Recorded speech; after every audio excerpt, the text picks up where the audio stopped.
In this video, we're going to talk about the importance of scorecards for you, your family, and your business, because they're not just for finance.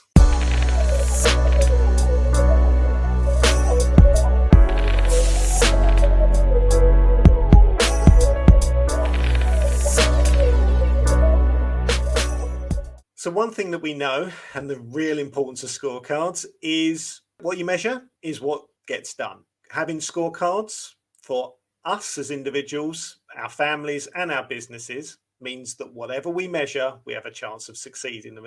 And engaging our families and our partners in setting those scorecards means there's even more chance of whatever we set to be measured being achieved.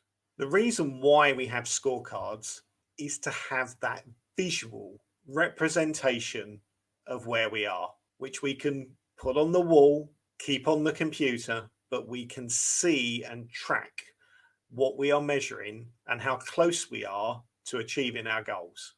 The power of having that kind of scorecard available to us is we can share it, be held accountable to it, because it's not only ours.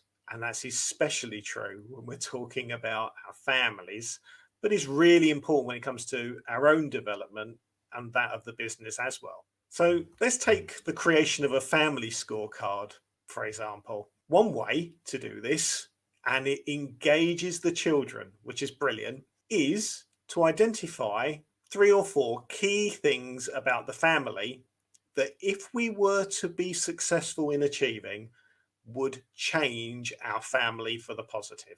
Now, that might be, and I'm sure if my children are watching this will be the case, Daddy will be down for dinner every evening and have dinner with us. And having a scorecard that tracks whether Daddy is down having dinner with us really will sharpen the mind, especially when we're talking about it over dinner when I do arrive. So something to consider here is we're talking about utilizing a business tool for us and our families, illustrating that it's not about just about how much money's in the bank, how many new clients have we got, how many invoices did we send, how many leads did we generate. No, it's about utilizing scorecards, business tools, great ways of measurement to focus on what matters most first. And that's bringing them into the family, helping us and engaging our family and our children to put what is important at the front and to measure, and for everybody to be involved in that process and enjoy, or otherwise, the results. So the final step in this process is to create the communication process. Now that's could be as simple as putting the document on the wall and you know what, if you've got kids, put gold stars on it, because we all remember being kids and getting gold stars for doing good things.